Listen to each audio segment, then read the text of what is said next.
I've been coaching cyclists from beginner to pro for the last 12 years and riding my bike for 32 years, racing at the highest level and through different seasons of my 44 years. I've compiled a list of the 10 most impactful lessons I've learnt the hard way, so you don't have to. I'm going to share them with you right here, right now. But first, what are pro cyclists not telling us?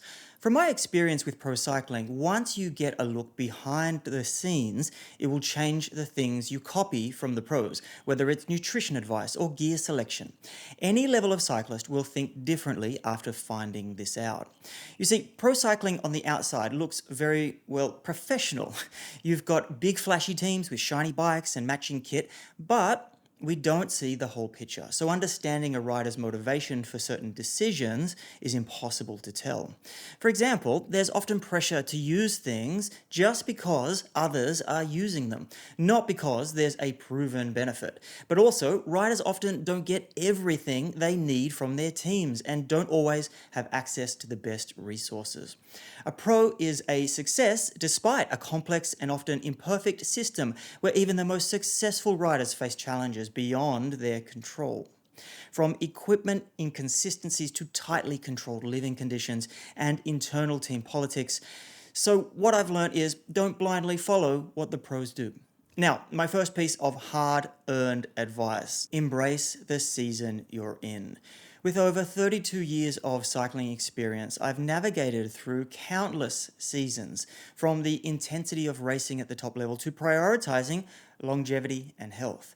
And recognizing when to push forward and when to ease off is essential. Embracing the current season of your cycling journey rather than resisting it is key to achieving lasting success and happiness both on and off the bike. Each season brings its own lessons and opportunities for growth, and acknowledging them is crucial for a fulfilling cycling experience. Don't chase metrics at the expense of feel.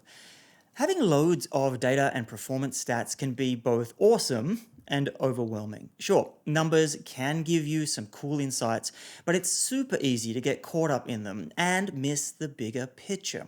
I've seen tons of riders, myself included, get totally burnt out from obsessing over numbers like watts, instead of tuning into what their body is naturally telling them and how they feel both on and off the bike.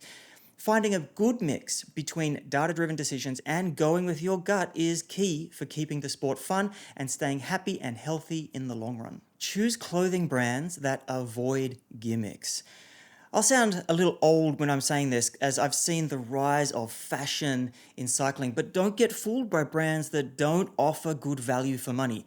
So when picking out cycling gear, go for brands that focus on quality and practicality instead of flashy extras and designs.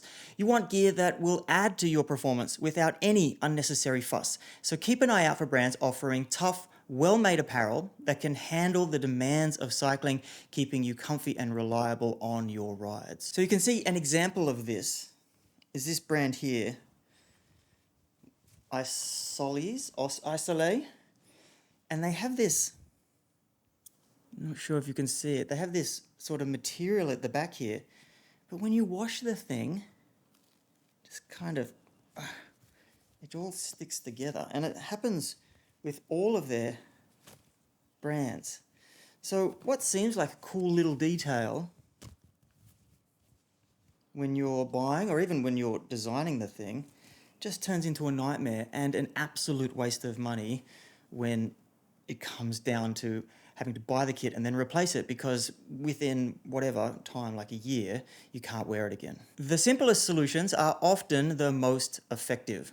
Following the mantra, simple is not easy, whether it's in coaching or training, complexity doesn't always equal better. I've wasted countless hours of testing fancy routines and tech only to realize that consistency with simple, evidence-informed approaches wins every time. Get the basics right and you are 90% of the way there. Ride for yourself. For me, cycling is about personal satisfaction, not just performance. And riding on your own terms, the when, where, and how you want is true freedom. While performance and metrics and competition have their place, the ultimate victory is the joy and freedom of the ride itself. Don't get me wrong, This can include competitive riding and type 2 fun, but the most successful cyclists I've seen simply love riding their bikes and set up their lives to do it as much or as little as they like. Your support system is your secret weapon. From all the athletes I've coached, the ones who really shine have something in common: a solid support system. Whether it's family cheering them on, friends keeping them grounded, or a coach who truly gets them, these connections make a huge difference. It's not just about sports, it's a life thing. Going at it alone is tough, and having people in your corner can be the secret ingredient to success, both on the road and off. Adaptability is more valuable than any plan. The best plan is useless if you can't adapt to life's curveballs. My journey has been full of shifts, career changes, family moves, injuries, and the ability to pivot without losing focus has been key. And same goes for the successful riders that I've coached. The ability to adapt and still give it their all is the difference between reaching their goals or not. Direction beats effort every time. There's nothing more important than choosing what you work on rather than how you work on it. Don't worry about progressing slowly. Worry about climbing the wrong mountain. I've learned this after discovering how to uncover a cyclist's true ability and motivation. This took me a long time and a lot of wasted effort. So finding your sweet spot between what you're good at, what you enjoy, and what you can succeed in will save you a lot of time and frustration. Success isn't measured by pain or suffering. Cycling culture often celebrates the idea of enduring suffering and pushing through pain as badges of honor. However, true and sustainable success in cycling is not about relentless pushing. It's about smartly managing your effort, understanding how to balance stress with adequate recovery, and knowing when it's wiser to ease off rather than always striving to push harder. Recognizing these subtleties can lead to a more fulfilling and successful cycling journey. My final bit of advice is don't follow the rules. Cycling can get pretty snobby and elitist. I've found this only really occurs though in a small group of cyclists, those semi-elite riders looking to justify all the time they spend on their bike. But everyone else is generally cool. And if you look around and feel a bit out of place in your cycling group, just keep looking. You'll find a place in cycling, I guarantee it, because as a cyclist, no matter your bike, your gear, your style, what matters is that you ride what makes you happy. So from bike setups to group rides, there's no one right way. Just ride and appreciate the journey, imperfections and all.